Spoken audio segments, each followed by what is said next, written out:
Hello friends, मैं self doctor अभिषेक Maheshwari.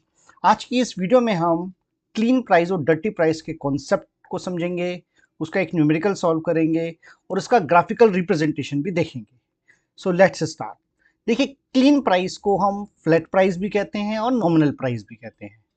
Clean price वो price है जिसमें अक्रूड इंटरेस्ट को इंक्लूड नहीं किया जाता है, जबकि डर्टी प्राइस वो प्राइस है जिसमें अक्रूड इंटरेस्ट को इंक्लूड किया जाता है।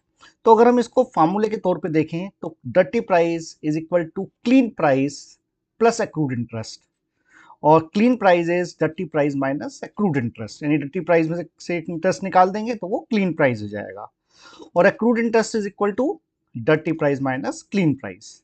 तो इसको हम एक एग्जांपल से समझते हैं कि suppose a company issued a rupees 1000 5-year 6% bond on 1st January 2024. Interest is paid semi annually, यानी कंपनी ने 1 जनवरी को बॉन्ड इशू किया। इंटरेस्ट साल में दो बार दिया जाएगा, 1 जुलाई को और 1 जनवरी नेक्स्ट 25 को। सो कितना इंटरेस्ट बनेगा? 1000 का 6% होता है 60 रुपीज पूरे साल का, तो 6 मंथ का हुआ 30 रुपीज। 30 रुपीज का इंटरेस्ट दिया जाएगा 1 जुलाई को और 30 रुपीज का 1 जनवरी को। अब suppose bond holder sold the bond on 1 मार्च 2024, कि बॉन्ड होल्डर ने इसके बीच में यहां पर कहीं इस डेट पे उसने बॉन्ड को सोल्ड कर दिया, but company will pay the interest on 1 जुलाई 2004। लेकिन कंपनी ऐसा नहीं है कि जो बायर है उसको 4 महीने का इंटरेस्ट पे करेगी और सेलर को 2 महीने का इंटरेस्ट पे करेगी। कंपनी तो 1 जुलाई को जिसके नाम पर डिबेंचर्स होंगे उसको वो टोटल 6 मंथ का इंटरेस्ट पे करेगी। तो इसका मतलब जो बॉन्ड सेलर था he is entitled to get the interest of 2 months from 1 January to 1 March. इसका मतलब जो बॉन्ड सेलर था उसको 2 महीने का इंटरेस्ट मिलना चाहिए था, क्योंकि जनवरी और फरवरी 2 महीने उसने बॉन्ड अपने पास रखा। ठीक है ना?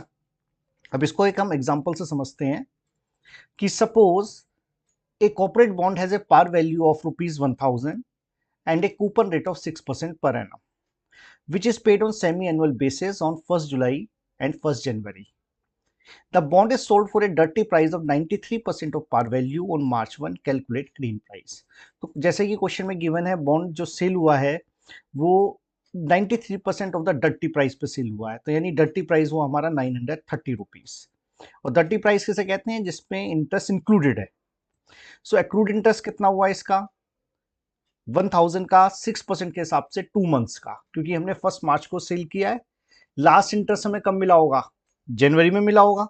तो जनवरी के बाद जनवरी और फरवरी 2 महीने हमने अपने पास रखा, तो 1000 का 6% के हिसाब से 2 मंथ्स का इंटरेस्ट बनता है 10 rupees. And how to calculate clean price? इसका फॉर्मूला है dirty price minus accrued interest, यानी 930 is a dirty price, 10 rupees the interest, तो यानी बॉन्ड के नाम के हुए 920।